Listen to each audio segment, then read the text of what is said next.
এ হে, সবে আচারগুলো রোদে দিলাম, এক্ষুনি বৃষ্টি আসার সময় হলো। বৌমা, বলি ও বৌমা, দেখে যাও তো একটিবার। যাই মা। বলি রান্নাঘর থেকে এখানে আসতে এতক্ষণ সময় লাগে? বৃষ্টিতে যে সবকিছু ভিজে গেল। আমি রান্নাঘরে কাজ করছিলাম মা, বলি আপনিও তো উঠোনের কাপড়গুলো আনতে পারতেন।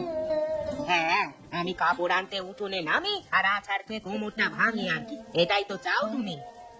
আপনার কোমর এত সহজে ভাঙবে না মা, আপনার হাড় এখনো অনেক শক্ত।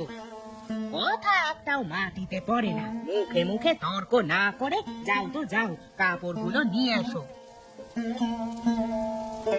বৌমা, কাপড়গুলো আনা হলে আচারগুলো ঘরে নিয়ে যেও, আর আম তেলটা সাবধানে, ওটা পড়লে কিন্তু ভেঙে যাবে। ঠিক আছে না, আমি চাল কুমড়োটা রান্নাঘরে রেখে আচারগুলো নিয়ে যাব, আপনি ঘরে যান, বৃষ্টির ছাট লাগলে আবার ঠান্ডা জ্বর হবে।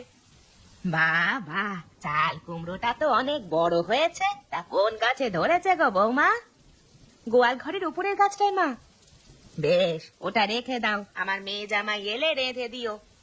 ঠিক আছে মা।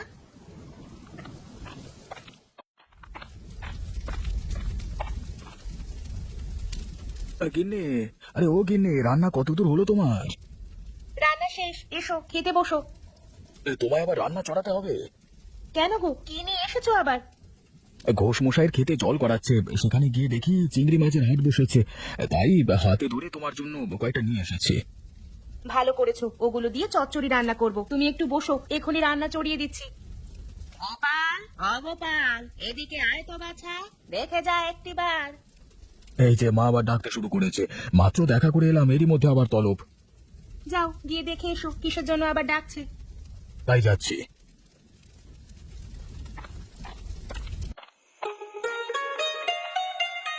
কি হয়েছে মা, এরা কারা? এনারা শহর থেকে এসেছে, আমাদের বাড়িতে থাকতে যাচ্ছে। আমাদের এখানে থাকবে? এত ছোট বাড়িতে আমরা 3টে মানুষ থাকি, তার উপর আপনাদের রাখবো কিভাবে? উনি আপনাকে কথাটা বোঝাতে পারিনি, আমরা আসলে এখানে থাকতে আসিনি, বৃষ্টি হওয়ার পথে আটকে গেছি, তাই কিছুক্ষণের জন্য আশ্রয় চাইছি। ও এই কথা, এটা থাকুন না কিছু সময়, সে আবার বলতে হয় নাকি? তা মা আমাকে ভয় ধরিয়ে দিলে, আমি ভাবলাম কি নাকি। আমি আর এত শত কি বুঝি, আমাকে যেভাবে বুঝালো আমি সেভাবেই বুঝলাম।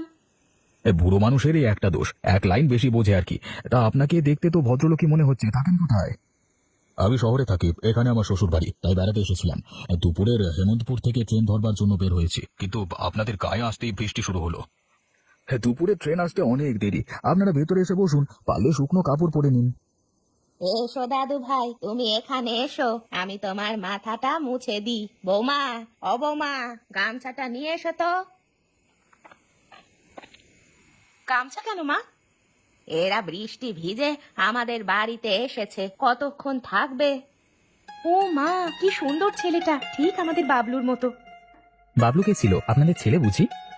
হ্যাঁ, তোমার মতো বড় থাকতে ও জলে ডুবে মারা যায়। আমি বাবলু নই অপু, আমি সাঁতার কাটতে পারি, জলে ডুবে মরবো না। বালাই ষাট, তুমি জলে ডুববে কেন? তোমার অনেক বছর আয়ু হবে বাবা। অপু চলো ঘরে চলো, এবার কাপড়টা পাল্টে নাও, তোমার আবার জলে ভিজলে ঠান্ডা লেগে যায়। তাই আসুন তাই আসুন। মা, অতিথি যে এসেছে, এখন তাকে খাওয়াবো কি? ঘরে যে কিছুই নেই। খোয়ারে মুরগি থাকলে তাই জবাই করো, মাছ এনেছে গোপাল। খোয়ারে সব ডিম পাড়া আর বাচ্চা মোড়ো, ওগুলো খাওয়ার উপযুক্ত নয়। আর ও যা চিংড়ি এনেছে, তা কিভাবে দেবো ওদের পাতে? তাহলে চাল কুমড়োটা রান্না করে ফেলো, তোমার হাতের চাল কুমড়ো খেতে ভারী সুস্বাদু হয়। কিন্তু ওটা তো আপনি সুবাসিনীদের জন্য রেখেছেন মা। ওরা আসতে আসতে আরো চাল কুমড়া হবে, তুমি এত শত ভেবো না তো, ওটাই রান্না করো। ঠিক আছে মা, আমি রান্না শুরু করছি।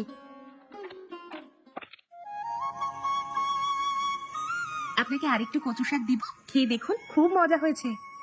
মজা তো হয়েছে, কিন্তু খেয়ে তো গলা চুলকাবে। এটা ডাঙার কচু মশাই, এতে গলা ধরবে না। ডাঙার জলের কচুর মধ্যে পার্থক্য আছে নাকি, এটা তো জানতাম না।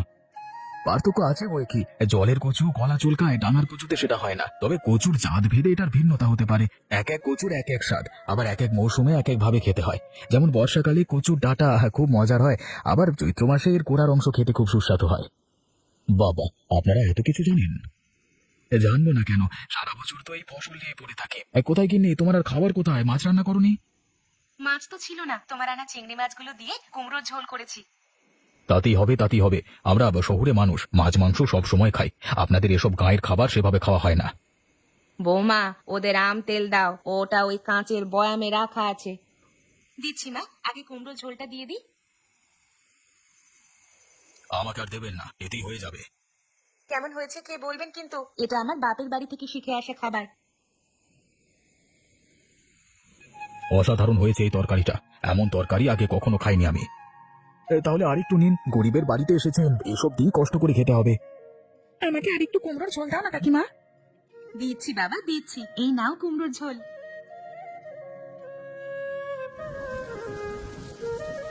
এই রে, আবার বৃষ্টি পড়তে শুরু করলো। সকালে ট্রেনটা মিস হলো, এখনকারটাও কি ফেল করবো নাকি?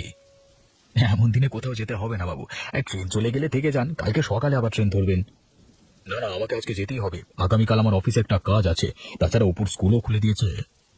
বিমল, অবিমল, তোর ছাতাটা বের করে দে ওদের। কোনোভাবে স্টেশন অবধি গেলে আর বৃষ্টি ধরবে না।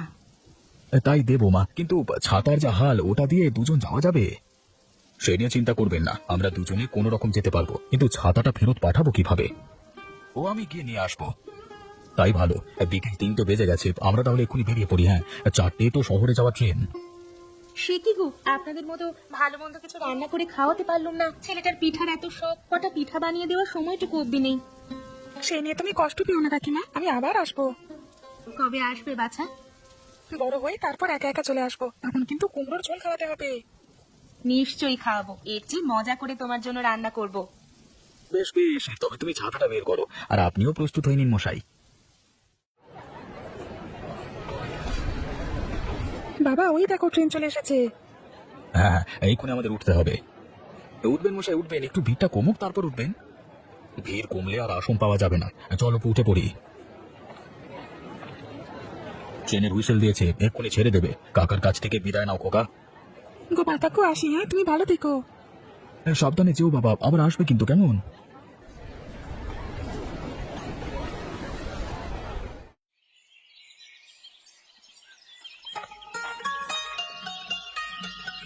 ওগো শুনছো, পেপারে আজকে একটা বিজ্ঞাপন দিয়েছে, আগামী সপ্তাহে রান্নার একটা আয়োজন হচ্ছে। রান্নার আয়োজন? তা কি নিয়ে রান্না? কি হবে, সুরা রাঁধুনি নামে একটা আয়োজন হবে। ওখানে যে রান্না করে ভালো স্কোর করতে পারবে তাকে 1 লাখ টাকা উপহার দেবে। এত টাকা? তাহলে তো বড় আয়োজন। হ্যাঁ গো, কিন্তু রান্নার খুব সাধারণ একটা পদ থাকতে হবে। কচু, পটল, চাল কুমড়ো এরকম সাধারণ সবজি দিয়ে মুখরোচক রান্না করতে হবে। আমি ওতে অংশগ্রহণ করব। সুস্বাদু রান্না করতে হলে তাতে জিনিসপত্র দিতে হয়, এরকম সাধারণ সবজি দিয়ে কি রান্না করবে? তাই ভাবছি, আমি যেসব রান্না জানি তা তো সব মাছ মাংসের। সবজির মজাদার কোনো রান্না তো আমি জানি না। আমি ছোটবেলায় একটা রান্না খেয়েছিলাম, চাল কুমড়োর ঝোল। খুব সাধারণ রান্না হলেও খেতে কিন্তু অসাধারণ। তাহলে অনুষ্ঠানে ওটাই রান্না করব। তুমি ওদের চিঠি লিখে জানিয়ে দাও, যাতে আমাকেও একটা সুযোগ দেয়। তা লিখবক্ষণ, কিন্তু এই খাবার কিভাবে রান্না করতে হয় তা তো আমি জানি না। সে কি কথা, তুমি রান্না করতে জানো না? তাহলে নিশ্চয়ই মা রান্না করতে জানে। দাঁড়াও, ওনাকে গিয়ে জিজ্ঞেস করি। মাও সে তরকারি রান্না করতে পারে না, ওটা আমি খেয়েছিলাম ছোটবেলায় এক গায়ের বাড়িতে। কিন্তু এতদিন পরও তরকারির স্বাদটা মুখে লেগে আছে। মেঘলা দিনে চাল কুমড়োর ঝোল খেতে কি যে মজা লাগে তা তোমাকে বলে বোঝাতে পারবো না। এখনো তো বৃষ্টি বাদলের দিন, এরকম মৌসুমে কুমড়োর ঝোল চলবে ভালো। তুমি এক কাজ করো, আমাকে ওনার কাছে নিয়ে চলো, আমি ওনার কাছ থেকে রান্নাটা শিখে নিব। কিন্তু সে গায়ের নাম যে আমি ভুলে গেছি। কেবল মনে আছে নানার বাড়িতে যেতে ও গা পড়ে, সেখানেও তো যাওয়া হয় না অনেকদিন ধরে। ওই রেল স্টেশনের নামটা মনে থাকলেই হলো, তারপর আমরা জিজ্ঞেস করে চলে যেতে পারবো। ওনাদের কারোর নাম তোমার মনে আছে তো? তা আছে, গৃহকর্তার নাম ছিল গোপাল, আমি তাকে গোপাল কাকু বলে ডাকতাম। তাহলে কালই চলো গোপাল কাকুর বাড়িতে। এই সপ্তাহে আমাদের অনুষ্ঠানে গিয়ে রান্না করতে হবে। বেশ, তুমি তবে যাত্রার আয়োজন করো, সেই সুযোগে মামার বাড়িটা ঘুরে আসা যাবে। যাক, শেষমেশ তোমার মামার বাড়িতে নিয়ে যাবে। তবে এবার তবে রথও দেখা হবে, আবার কলাও বেচা যাবে।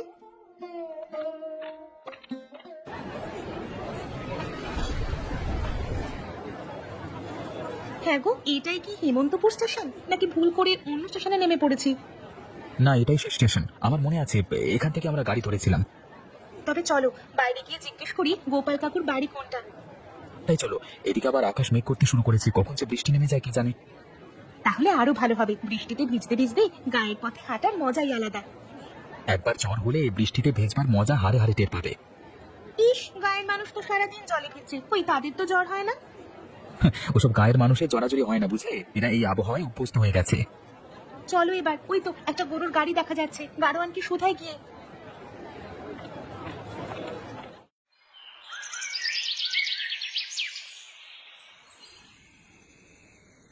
সন্ধ্যেবেলা বুড়িটার প্রদীপে তেল দেওয়ার কথা মনে পড়ে, ওই দিনের বেলা ওগুলো মুছে রাখবে, তা না আমি আসলেই যত কাজ দেখা যায়। কি রে ননি, কে এসেছে? কার সাথে কথা বলছিস সেই সন্ধ্যেবেলায়? কারোর সাথে কথা বলিনি গো, কে আসবে তোমার একার বাড়িতে? তোর মাথাটা একেবারে গেছে, সারাদিন একা একা কথা বলিস। তোর মাকে বলে একটা বদ্যি কবিরাজ দেখাতে পারিস তো। সে নিয়ে তোমায় ভাবতে হবে না গো বুড়ি, আমার মাথা ঠিকই আছে।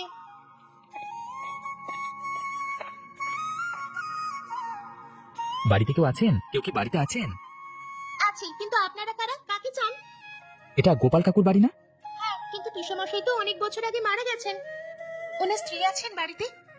তা আছে, আমি পিসিমাকে ডেকে দিচ্ছি। পিসিমা, ও পিসিমা, ডেকে যাও তো এসে। কি হলো আবার, ডাকছিস কেন রে হতভাগে? দুজন মানুষ এসেছে তোমার খোঁজে, পিসেমশাই নাম বলছে এসে। কে এলো আবার আমার খোঁজে? তা কে গো তোমরা? আমাকে চিনতে পেরেছেন কাকিমা? অনেকদিন আগে একবার আপনাদের বাড়িতে এসেছিলাম। তুমি অপু না? এক মেঘলা দিনে বাবার সাথে এসেছিলে। ঠিক ধরেছেন, কিন্তু আপনার এই হাল হলো কিভাবে? আর কাকু কোথায়? তোমার কাকু আর নেই বাবা, অনেক দিন আগেই গত হয়েছেন। আর আমারও তো বয়স হয়েছে, এই বয়সে একা একা চলাফেরা করতে পারি না, তাই প্রতিদিন এসে আমার দেখাশোনা করতে হয়। তুই চুপ কর হতভাগী, তুই দেখাশোনা করবি না তো কে করবে? তুই ছাড়া আমার তিন কুলে আর কে আছে? ওকে আপনার মেয়ে বুঝি? না না, ও আমার ভাইয়ের মেয়ে ননিবালা। অননি, বাইরে দাঁড়িয়ে রইলি কেন? অতিথিদের নিয়ে ঘরে যা। তা বাবা, তোমরা আজ থাকবে তো? হ্যাঁ কাকি, আমরা থাকবো আজকে। তোমাকে বলেছিলাম না বড় হলে চলে আসবো, দেখলে তো পথ ঠিক চিনে চলে এসেছি। আমি জানতাম বাবা তুমি আসবে, সেজন্য তো চাল কুমড়া রেখে দিয়েছি, তোমাকে চাল কুমড়ার ঝোল খাওয়াবো বলে। সেজন্যই তো এসেছি আপনার কাছ থেকে, এবার চাল কুমড়ো ঝোল রান্না শিখে যাব। ঠিক আছে মা, শিখিয়ে দিব খন। এখন ঘরে এসো, হাত মুখ ধুয়ে যা আছে কটা খেয়ে নাও। ননি, অননি, ওদের ঘরে নিয়ে যা তো, আমি খাবারের আয়োজন করছি। এসো আমার সাথে এসো।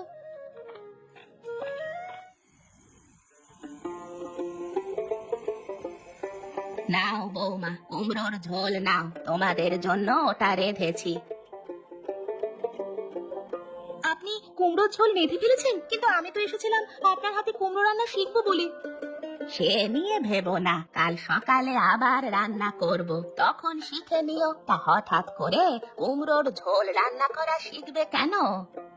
আর বলবেন না কাকিমা, ও পত্রিকায় দেখেছে কোথায় যেন রান্নার প্রতিযোগিতা হচ্ছে, তাই দেখে অংশগ্রহণ করবার জন্য বায়না ধরলো।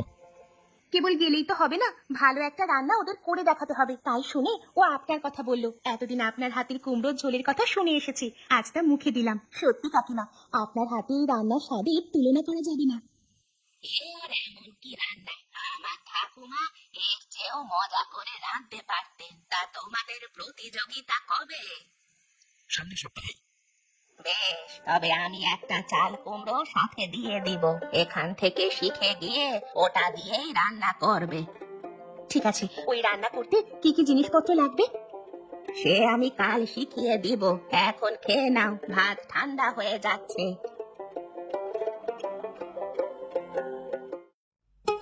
ও খুড়িমা, কুমড়ো কাটা তো শেষ, এখন কি করব? ওগুলো আমার হাতে দে ননি, আর ওই পাত্রে চিংড়ি মাছ আছে, মাছগুলো ধুয়ে নিয়ে আয়। ঠিক আছে, নিয়ে আসছি। শোনো বৌমা, চাল কুমড়োর ঝোল রান্না করতে হলে চাল কুমড়ো আর চিংড়ি মাছ লাগবে, সাথে লাগবে সরিষার তেল। অন্য কোনো তেলে কিন্তু এই রান্না মজা হবে না। এবার এই নাও, উনুনটা জ্বালাও। চাল কুমড়োগুলো কি এখনই ভেজে ফেলবেন? না, আগে কিছুটা জল গরম করে নিতে হবে, তারপর চাল কুমড়োগুলো খেজুরের কাঁটা দিয়ে ফালি করে গরম জলে রাখতে হবে। কিন্তু ওখানে টক দই কিসের জন্য? ওটাও কি রান্নায় দিবেন? হ্যাঁ, চাল কুমড়োর ফালিগুলো কিছুটা সিদ্ধ হলে টক দই মিশিয়ে রাখতে হবে কিছুক্ষণ। এই রান্না তো দেখছি ভারী কঠিন। খেতে যেমন মজা, কঠিন তো তেমনই হবে। দাঁড়াও, আমি খেজুরের কাঁটা দিয়ে ওগুলো ফালি করে দিচ্ছি। তুমি সেই ফাঁকে সরিষার তেল দিয়ে চিংড়িগুলো ভেজে ফেলো। ননিবালা, ননি, এতক্ষণ লাগে কটা মাছ ধুয়ে আনতে? চিংড়িগুলো নিয়ে আয় তাড়াতাড়ি। এই নাও তোমার চিংড়ি মাছ। বৌমায়ের হাতে দে, তারপর ওই দইটা এনে দে আমার হাতে। কাকিমা, আমার চিংড়ি ভাজা হয়ে গেছে। এবার তবে চাল কুমড়া গুলো দিয়ে দাও, আর বেশি করে ঝোল দিবে কিন্তু। ঝোল না হলে এই খাবার খেয়ে মজা পাবে না। সে দিবক্ষণ, বলাই আছে চাল কুমড়োর ঝোল।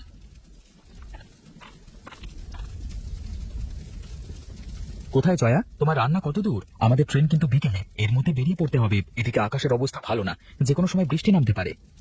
সে কি, তোরা আজই চলে যাবি? হ্যাঁ কাকিমা, আমাদের হাতে একদম সময় নেই, তবে তুমি দুঃখ পেও না, আমরা আবার আসবো। আমরা যাই কাকিমা, ছুটি পেলে আবার আসবো। বেশি সময় নিয়ে আসিস বাছা, একটা দিন নিয়ে এলি, এরই মধ্যে চলে যাচ্ছিস। বৌমাকে কিছু খাওয়াতেই পারলাম না। আপনার কাছ থেকে চাল কুমড়ো ঝোল রান্না শিখে গেছি কাকিমা, এটাই কম কিসের। এখন থেকে তাহলে কাকিমায়ের হাতে রান্না খাওয়ার জন্য আফসোস করতে হবে না। মেঘলা দিন হলে চাল কুমড়োর ঝোল খেতে পারবো। আগে প্রতিযোগিতায় জয়ী হই, তারপর তোমাকে রান্না করে খাওয়াবো। তা খেও, আর গিয়ে চিঠি দিও। তোমাদের চিঠির অপেক্ষায় থাকবো আমি। ঠিক আছে কাকিমা, এখন তবে যাই।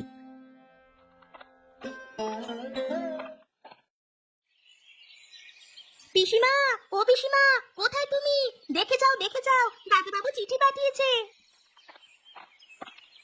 কে চিঠি পাঠালে? কোন দাদা বাবু? অপু দাদা গো, অপু দাদা, পোস্টমাস্টার দিয়ে গেল এসে।